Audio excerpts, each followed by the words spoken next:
ಕ್ಷೇತ್ರದ ರಣಕಣ ಈಗ ರಂಗೇರ್ತಾ ಇದೆ. ಇವತ್ತು ನಾಮಪತ್ರ ಸಲ್ಲಿಕೆಯನ್ನ ಮಾಡಲಿದ್ದಾರೆ ಅಭ್ಯರ್ಥಿ ಡಿಕೆ ಸುರೇಶ್. ಇವತ್ತಿನಿಂದ ನಾಮಪತ್ರ ಸಲ್ಲಿಕೆಯ ಭರಾಟೆ ಜೋರಾಗುತ್ತೆ. ಇವತ್ತು ನಾಮಪತ್ರ ಸಲ್ಲಿಕೆಯನ್ನ ಮಾಡಲಿದ್ದಾರೆ ಬೆಂಗಳೂರು ಗ್ರಾಮಾಂತರ ಕ್ಷೇತ್ರದ ಅಭ್ಯರ್ಥಿ ಡಿಕೆ ಸುರೇಶ್. ಇನ್ನು ನಾಮಪತ್ರ ಸಲ್ಲಿಕೆಗೂ ಮುನ್ನ ಮನೆ ದೇವರಿಗೆ ಪೂಜೆಯನ್ನ ಸಲ್ಲಿಕೆ ಮಾಡಲಿದ್ದಾರೆ. ಕನಕಪುರದ ಕೆಂಕೇರಂಬ ದೇವಾಲಯದಲ್ಲಿ ಪೂಜೆಯನ್ನ ಸಲ್ಲಿಸಲಿದ್ದಾರೆ. ಆ ಬಳಿಕ ನಾಮಪತ್ರ ಸಲ್ಲಿಕೆ. ಬೆಳಗ್ಗೆ 10 ಗಂಟೆಗೆ ರಾಮನಗರದ ಚಾಮುಂಡೇಶ್ವರಿ ದೇವಾಲಯದಲ್ಲೂ ಕೂಡ ಪೂಜೆಯನ್ನ ಸಲ್ಲಿಕೆ ಮಾಡಲಿದ್ದಾರೆ. ಆನಂತರ ಬೆಳಗ್ಗೆ 11 ಗಂಟೆಗೆ ರಾಮನಗರದ ಡಿಸಿ ಕಚೇರಿಗೆ ಭೇಟಿ ನೀಡಿ ಅಲ್ಲಿ ತಮ್ಮ ಉಮೇದುವಾರಿಕೆಯನ್ನ ಸಲ್ಲಿಕೆ ಮಾಡಲಿದ್ದಾರೆ ಕಾಂಗ್ರೆಸ್ ಅಭ್ಯರ್ಥಿ ಡಿಕೆ ಸುರೇಶ್. ಬಳಿಕ ಜಿಲ್ಲಾಧಿಕಾರಿ ಕಚೇರಿಯ ಬಳಿಯಿಂದ ಮೆರವಣಿಗೆಯನ್ನ ಕೂಡ ಹಮ್ಮಿಕೊಳ್ಳಲಾಗಿದೆ. ಬಹಿರಂಗ ಸಮಾವೇಶವನ್ನ ನಡೆಸಿ ಅಧಿಕೃತವಾಗಿ ಪ್ರಚಾರಕ್ಕೆ ಇವತ್ತಿನಿಂದ ಚಾಲನೆಯನ್ನ ನೀಡಲಿದ್ದಾರೆ ಡಿಕೆ ಸುರೇಶ್. ಸಿಎಂ ಸಿದ್ದರಾಮಯ್ಯ, ಡಿಸಿಎಂ ಡಿಕೆ ಶಿವಕುಮಾರ್, ಪರಮೇಶ್ವರ್ ಇವರೆಲ್ಲರೂ ಕೂಡ ಸಾಥ್ ನೀಡ್ತಾರೆ. ಅಷ್ಟೇ ಅಲ್ಲ, ಸಾರಿಗೆ ಸಚಿವ ರಾಮಲಿಂಗಾರೆಡ್ಡಿ, ಸ್ಥಳೀಯ ನಾಯಕರು ಕೂಡ ಮೆರವಣಿಗೆಯಲ್ಲಿ ಭಾಗಿಯಾಗ್ತಾರೆ. ಇನ್ನು ಉಮೇದುವಾರಿಕೆ ಸಲ್ಲಿಕೆ ಮಾಡುವಂತಹ ಸಂದರ್ಭದಲ್ಲಿ ಅಭ್ಯರ್ಥಿಯನ್ನ ಸೇರಿಸಿ 5 ಜನರಿಗೆ ಅವಕಾಶ ಇರುತ್ತೆ. ಸಿಎಂ, ಡಿಸಿಎಂ ಸೇರಿ ಪರಮೇಶ್ವರ್ ಕೂಡ ಸಂದರ್ಭದಲ್ಲಿ ಇರ್ತಾರೆ ಅನ್ನುವಂತ ಮಾಹಿತಿ ಕೂಡ ಇದೆ. ಉಮೇದುವಾರಿಕೆ ಸಲ್ಲಿಕೆ ಮಾಡಿದ ನಂತರದಲ್ಲಿ ಬೃಹತ್ ಮೆರವಣಿಗೆಯನ್ನ ಮಾಡಿ ಶಕ್ತಿ ಪ್ರದರ್ಶನಕ್ಕೂ ಕೂಡ ಈಗ ತಯಾರಿಗಳನ್ನ ನಡೆಸಲಾಗಿದೆ.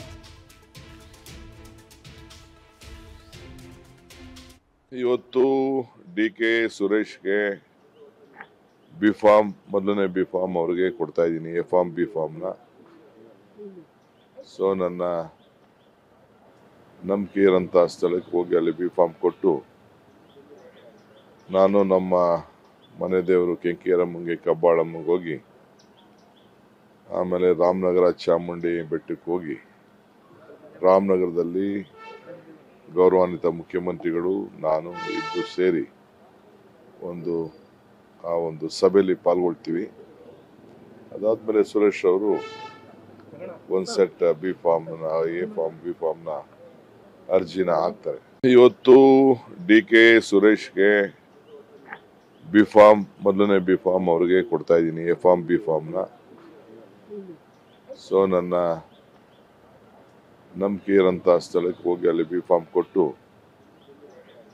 ನಾನು ನಮ್ಮ ಮನೆ ದೇವರು ಕೆಂಕೇರಮ್ಮಂಗೆ, ಕಬ್ಬಾಳಮ್ಮಗೆ ಹೋಗಿ ಆಮೇಲೆ ರಾಮನಗರ ಚಾಮುಂಡಿ ಬೆಟ್ಟಕ್ಕೆ ಹೋಗಿ ರಾಮನಗರದಲ್ಲಿ ಗೌರವಾನ್ವಿತ ಮುಖ್ಯಮಂತ್ರಿಗಳು, ನಾನು ಇಬ್ಬರು ಸೇರಿ ಒಂದು ಸಭೆಯಲ್ಲಿ ಪಾಲ್ಗೊಳ್ತೀವಿ. ಅದಾದ್ಮೇಲೆ ಸುರೇಶ್ ಅವರು ಒಂದು set B form, A form, B ಫಾರ್ಮ್ನ ಅರ್ಜಿನ ಹಾಕ್ತಾರೆ. ಇವತ್ತು ಡಿಕೆ ಸುರೇಶ್ಗೆ ಬಿ ಫಾರ್ಮ್ ಈ ವಿಚಾರಕ್ಕೆ ಸಂಬಂಧಪಟ್ಟಂತೆ ಮತ್ತಷ್ಟು ಡೀಟೇಲ್ಸ್ ಅನ್ನ ನೀಡ್ತಾರೆ ನಮ್ಮ ಪ್ರತಿನಿಧಿ ಪ್ರವೀಣ್. ನೇರ ಸಂಪರ್ಕದಲ್ಲಿ ಜಾಯಿನ್ ಆಗ್ತಾ ಇದ್ದಾರೆ. ಪ್ರವೀಣ್, ಇವತ್ತು ಡಿಕೆ ಸುರೇಶ್ ನಾಮಪತ್ರ ಸಲ್ಲಿಕೆ, ಅದಾದ ನಂತರದಲ್ಲಿ ಬೃಹತ್ ಶಕ್ತಿ ಪ್ರದರ್ಶನ ಕೂಡ ಇದೆ. ಯಾವ ರೀತಿಯಲ್ಲಿ ತಯಾರಿಯನ್ನ ಮಾಡಿಕೊಳ್ಳಲಾಗಿದೆ? ಅಶ್ವಿನಿ, ಇವತ್ತು ಬೆಂಗಳೂರು ಗ್ರಾಮಾಂತರ ಲೋಕಸಭಾ ಕ್ಷೇತ್ರದ ಕಾಂಗ್ರೆಸ್ ಅಭ್ಯರ್ಥಿಯಾಗಿ ಸಂಸದ ಡಿ ಕೆ ಸುರೇಶ್ ಅವರು ನಾಮಪತ್ರವನ್ನು ಸಲ್ಲಿಕೆ ಮಾಡುವಂಥದ್ದು. ಬೆಳಗ್ಗೆ 11 ಗಂಟೆಗೆ ಜಿಲ್ಲಾಧಿಕಾರಿ ಕಚೇರಿಯಲ್ಲಿ ನಾಮಪತ್ರವನ್ನು ಸಲ್ಲಿಕೆ ಮಾಡುವಂಥದ್ದು. ಅದಕ್ಕೂ ಮುಂಚೆ ಡಿ ಕೆ ಸುರೇಶ್ ಈಗಾಗಲೇ ಟೆಂಪಲ್ ರನ್ನನ್ನು ಆರಂಭಿಸಿರುವಂಥದ್ದು. ನಿನ್ನೆ ಇಡೀ ಕನಕಪುರ ಕ್ಷೇತ್ರದಾದ್ಯಂತ ವಿವಿಧ ಮಠ ಸೇರಿದಂತೆ ದೇವಾಲಯಗಳಿಗೆ ಭೇಟಿ ನೀಡಿ ಒಂದು ಪೂಜೆಯನ್ನು ಸಲ್ಲಿಸಿದ್ರು. ಇವತ್ತು ಬೆಳಗ್ಗೆ ಕೂಡ ಮನೆ ದೇವತೆ ಕೆಂಕೇರಮ್ಮ ದೇವಾಲಯದಲ್ಲಿ ಸುಮಾರು 9:30ಕ್ಕೆ ಒಂದು ಪೂಜೆಯನ್ನು ಸಲ್ಲಿಸಿ ಅಲ್ಲಿಂದ ನೇರವಾಗಿ ರಾಮನಗರದ ಶಕ್ತಿ ದೇವತೆ ಚಾಮುಂಡೇಶ್ವರಿ ದೇವಾಲಯದಲ್ಲಿ ಒಂದು ಪೂಜೆಯನ್ನು ಸಲ್ಲಿಸ್ತಾರೆ. ಅಲ್ಲಿಂದ ದರ್ಗಾ ಜೊತೆಗೆ ಚರ್ಚಲ್ಲಿ ಒಂದು ಪ್ರಾರ್ಥನೆಯನ್ನು ಮಾಡಿ ನೇರವಾಗಿ ಜಿಲ್ಲಾಧಿಕಾರಿ ಕಚೇರಿ ಮುಂಭಾಗ ಬಂದಲ್ಲಿ ನಾಮಪತ್ರವನ್ನು ಸಲ್ಲಿಸಿ ಒಂದು ಬೃಹತ್ ರ್ಯಾಲಿಯನ್ನು ಹಮ್ಮಿಕೊಂಡಿರುವಂಥದ್ದು. ತದನಂತರ ಸುಮಾರು 12 ಗಂಟೆ ಸುಮಾರಿಗೆ ಒಂದು ಬೃಹತ್ ಸಮಾವೇಶವನ್ನು ಹಮ್ಮಿಕೊಂಡಿರುವಂಥದ್ದು. ಸಭೆಯಲ್ಲಿ ಸಿಎಂ ಸಿದ್ದರಾಮಯ್ಯನವರು, ಡಿಸಿಎಂ ಡಿಕೆ ಶಿವಕುಮಾರ್, ಸಚಿವರಾದ ಡಾಕ್ಟರ್ ಜಿ ಪರಮೇಶ್ವರ್, ರಾಮಲಿಂಗಾರೆಡ್ಡಿ ಸೇರಿದಂತೆ ಹಲವು ಶಾಸಕರುಗಳು ಈ ಸಮಾರಂಭದಲ್ಲಿ ಭಾಗಿಯಾಗುವಂಥದ್ದು ಮುಖಾಂತರ ಒಂದು ಶಕ್ತಿ ಪ್ರದರ್ಶನಕ್ಕೆ ಈಗ ಕಾಂಗ್ರೆಸ್ ಮುಂದಾಗಿರುವಂಥದ್ದು. ನೀವು ಕೂಡ ದೃಶ್ಯಗಳನ್ನು ನೋಡ್ಬೋದು. ವೇದಿಕೆ ಕೂಡ ಸಿದ್ಧವಾಗಿರುವಂಥದ್ದು. ಸುಮಾರು 12 ಗಂಟೆ ಸುಮಾರಿಗೆ ಗಂಟೆಗೆ ಈ ವೇದಿಕೆ ಕಾರ್ಯಕ್ರಮ ಆರಂಭವಾಗುತ್ತದೆ. ಒಂದು ಕಡೆ ಮೈತ್ರಿ ಅಭ್ಯರ್ಥಿ ಡಾಕ್ಟರ್ ಮಂಜುನಾಥ್ ಅವರು ಸ್ಪರ್ಧೆ ಮಾಡಿರೋದ್ರಿಂದ ಅವ್ರಿಗೆ ಟಕ್ಕರನ್ನು ಕೊಡಬೇಕು. ಹಾಗಾಗಿ ಇವತ್ತು ಶಕ್ತಿ ಪ್ರದರ್ಶನಕ್ಕೆ ಈಗ ಕಾಂಗ್ರೆಸ್ನ ನಾಯಕರು ಮುಂದಾಗಿರುವಂಥದ್ದು. ಇಲ್ಲಿ ಸುಮಾರು 30,000 ರಿಂದ 40,000ಕ್ಕೂ ಹೆಚ್ಚಿನ ಕಾರ್ಯಕರ್ತರನ್ನು ಸೇರಿ ಒಂದು ಸಮಾವೇಶಕ್ಕೆ ಚಿಕ್ಕದಾಗಿ ಬೆಂಗಳೂರು ಮೈಸೂರು ಹೆದ್ದಾರಿ ಪಕ್ಕದಲ್ಲಿ ಒಂದು ವೇದಿಕೆಯನ್ನು ನಿರ್ಮಿಸಿರುವಂಥದ್ದು. ಇಲ್ಲಿ ಗಣ್ಯರೆಲ್ಲರೂ ಮಾತಾಡುವಂಥದ್ದು. ತದನಂತರ ಸುಮಾರು 12:30 1 ಗಂಟೆ ಸುಮಾರಿಗೆ ಇಲ್ಲಿಂದ ದೊಡ್ಡ ಬೃಹತ್ ಆದಂಥ ರ್ಯಾಲಿಯನ್ನು ಮಾಡೋದ್ರ ಮುಖಾಂತರ ಒಂದು ಶಕ್ತಿ ಪ್ರದರ್ಶನಕ್ಕೆ ಈಗ ಡಿ ಕೆ ಬ್ರದರ್ಸ್ ಮುಂದಾಗಿರುವಂಥದ್ದು. ಅಶ್ವಿನಿ.